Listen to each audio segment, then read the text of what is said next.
नमस्कार, national film में आपका स्वागत है। मैं हूं कुमार और देखिए, भारत अब चाइना को एप्पल के आईफोन के साथ साथ कई और फील्ड में सीधी टक्कर दे रहा है। रिसेंटली इसी को लेकर न्यूज है कि दुनिया की सबसे बड़ी रिटेलर कंपनी और यूएस जायंट वॉलमार्ट भी शिफ्ट कर रही है इंडिया की तरफ और चाइना से अपने इंपोर्ट को कट कर रही है, यानी कम कर रही है। वॉलमार्ट अपनी सप्लाई चेन के लिए अभी तक हैवीली डिपेंड करती थी चाइना पर। उसके ज्यादातर गुड्स चाइना से ही आते थे, लेकिन वॉलमार्ट की अब इस पॉलिसी में भी बदलाव आ रहा है और अब उसने भी एप्पल कंपनी की तरह चाइना को छोड़कर भारत का रुख किया है। वॉलमार्ट पहले के कंपैरिजन में अब भारत से ज्यादा गुड्स इंपोर्ट कर रहा है और वो भी अपनी सप्लाई को डाइवर्सिफाई कर रहा है। वो अब सिर्फ चाइना पर डिपेंड नहीं रहना चाहता और अगेन इस मामले में भी Bharat one of the best option है पूरे वर्ल्ड के सामने। देखिए, अकॉर्डिंग टू द रिपोर्ट इस साल जनवरी और अगस्त के महीने के बीच में वॉलमार्ट कंपनी ने अपने टोटल इंपोर्ट में से अराउंड 25% इंपोर्ट किया है इंडिया से, जबकि 2018 में वॉलमार्ट का भारत से इंपोर्ट था सिर्फ 2% और पिछले 5 सालों में ये इंपोर्ट लगभग 12 गुना बढ़ गया है। वहीं 2018 में वॉलमार्ट का चाइना से इंपोर्ट था अराउंड 80% उसके टोटल इंपोर्ट का,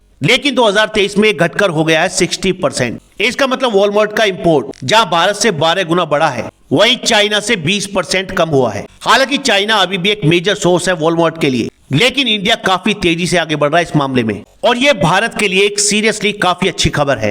रिसेंटली शायद आप लोगों ने सुना हो कि भारत का Q2 जीडीपी ग्रोथ रेट जो था वो था 7.6%, जबकि सबने एक्सपेक्ट किया था कि ये 6.8% होगा। यानी इस मामले में भारत ने पूरे वर्ल्ड को हैरान कर दिया है। भारत की ग्रोथ रेट लगातार अच्छी बनी हुई है और अगर इन आंकड़ों पर गौर करें तो इसमें जो मैन्युफैक्चरिंग का ग्रोथ रेट है वो 10% था। वॉलमार्ट 2018 से ही भारत में अपनी प्रेजेंस को लगातार ग्रो कर रहा है। आप लोग को याद होगा कि 2018 में ही वॉलमार्ट ने भारत के फ्लिपकार्ट में लगभग 77% स्टेक एक्वायर किए थे। फ्लिपकार्ट भी अब वॉलमार्ट की एक कंपनी है। 2020 में वॉलमार्ट ने अनाउंस किया था, या आप कहिए कि कमिट किया था कि 2027 से वॉलमार्ट भारत से इंपोर्ट करेगा लगभग $10 बिलियन के गुड्स यानी सामान। फिलहाल यानी 2023 में वॉलमार्ट इंडिया से इंपोर्ट करता है अराउंड $3 बिलियन वर्थ के गुड्स और अगले 4 सालों में वॉलमार्ट इंडिया से $10 बिलियन का सामान इंपोर्ट करेगा। वॉलमार्ट ने अपने सोर्सिंग ऑपरेशन स्टार्ट किए थे इंडिया में 2002 में बेंगलोर से। फिलहाल इस कंपनी के भारत में लगभग 1 लाख एम्प्लॉइज हैं,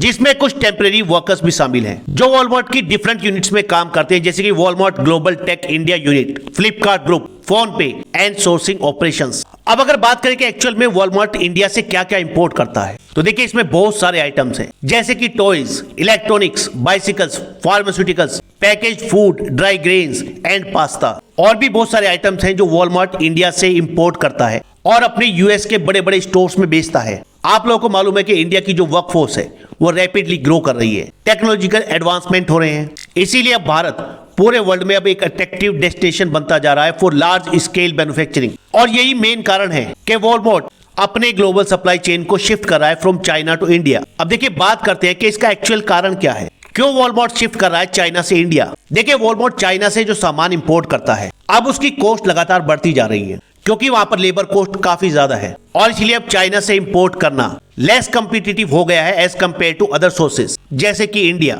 दूसरी तरफ एक बड़ा कारण है यूएस और चाइना के बीच में बढ़ती हुई जियोपॉलिटिकल टेंशन। कोई भी बड़ी कंपनी नहीं चाहती कि अचानक से यूएस और चाइना के बीच में एक कॉन्फ्लिक्ट खड़ा हो जाए और उनकी सप्लाई चेन अफेक्ट हो, इसीलिए हर कोई चाहता है उनके पास एक ना एक ऑप्शन रहे।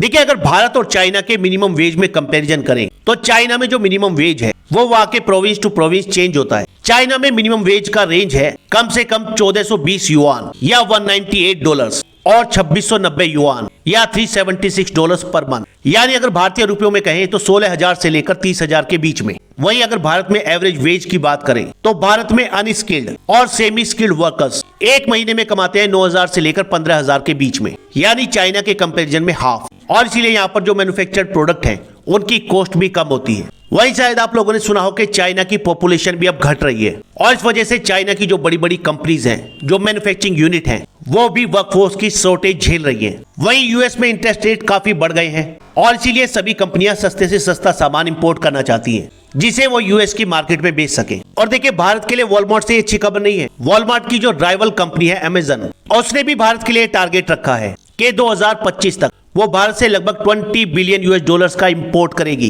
भारत के मैन्युफैक्चरिंग सेक्टर को और ज्यादा बूम मिलने वाला है एंड डेफिनेटली ये रिफ्लेक्ट करेगा इंडिया की जीडीपी ग्रोथ में। जो भारत के लिए काफी अच्छी खबर है। वॉलमार्ट आप लोगों को मालूम है एक अमेरिकन मल्टीनेशनल रिटेल कॉर्पोरेशन है। ये ऑपरेट करती है चेन ऑफ हाइपर मार्केट्स, जिन्हें कभी कभी कहा जाता है सुपर सेंटर्स। ये स्टोर काफी बड़े होते हैं, इसमें आपको हर आइटम मिलेगा। और अगर ऐसी कंपनी भारत की एक रेगुलर कस्टमर बनती है और भारत से ज्यादा इंपोर्ट करती है तो that seriously a great thing for India.